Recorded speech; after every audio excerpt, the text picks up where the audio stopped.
Thanks, Jared. And Kareem. So average hourly wages, Jared, are down 1.4% from the month President Biden and Vice President Harris got into office in December of 2021. Overall prices are up 20% in that same time. Americans have racked up a record amount of credit card debt, 1.14 trillion. So why does this economic growth come with such hardship?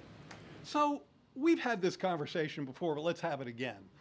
I think you make an analytic mistake, with respect, when you start measuring wage trends from, what I guess, January 21. Is that what you're doing? January of 2021, yeah. January 21. I don't have the graphic here, but we have it all over the place, and I'll make sure you and others get it. Wages were spiking in that month. Now, how the heck could wages be spiking? I mean, going way up. It looks like a mountain peak.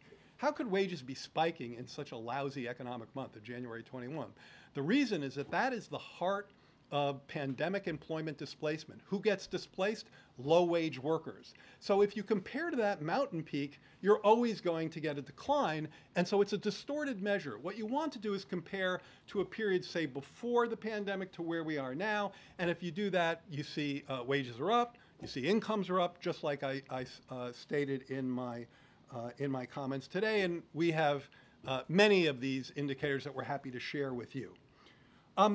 I think, again, on the consumer credit point, it's important to look not just at consumer credit, but at debt service relative to income.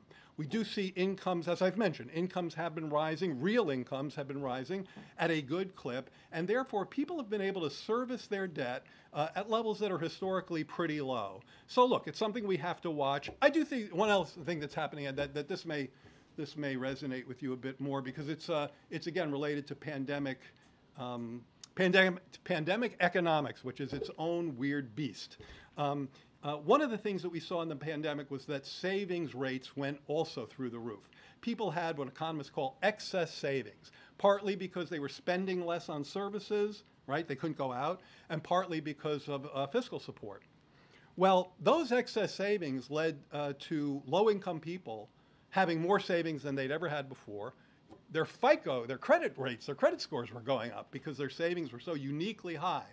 And so there's probably also a dynamic where people are needing to adapt to a world without those excess savings. And that also probably takes a little bit of time. But it seems you talk about the servicing credit debt. That's almost treading water for a lot of families, just servicing and pushing that debt along. As long as your income is rising relative to your debt, you can service that debt. And so that's why the numbers I cited. That's not getting ahead. Well, I think if you want to look at getting ahead, so there's a couple of parts to this.